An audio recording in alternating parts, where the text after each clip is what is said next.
Welcome back to Good Morning Northwest. So tours are now open as of this last weekend for the Pasco Aviation Museum. Rylee Fitzgerald joins us live in studio this morning to tell us about another special thing that's going on with the museum. Good morning, Rylee. Tell us about this Washington State Heritage Register. Good morning, Jessica. The Washington State Department of Archaeology and Historic Preservation has placed the former Naval Air Station Pasco Control Tower and Hangar onto the Washington State Heritage Register. This means the local landmark is now recognized for its contribution to Washington's heritage.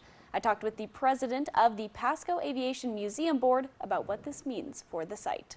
So when we heard that the building might be demolished, I thought that was going to be the hard part. We wrote letters and petitions and campaigned and convinced the airport that this was a building that needed to be saved. And then the hard work began.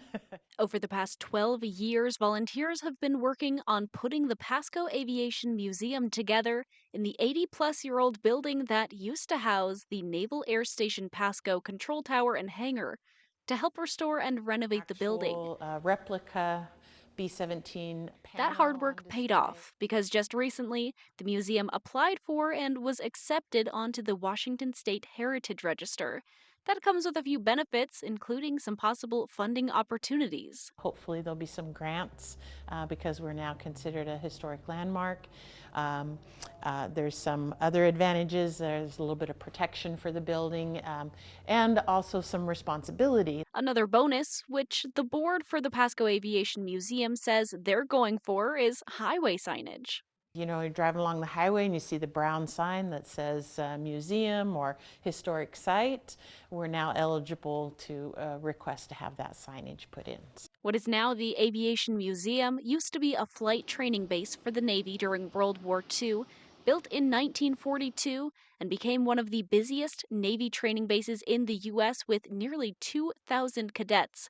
In 1943, the NAS Pasco was the third busiest Navy training base in the U.S.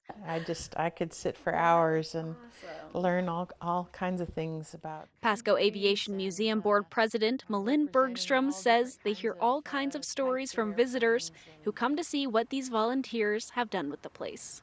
It's a lot of fun. That might be one of my favorite things about being here is hearing the stories as people come in.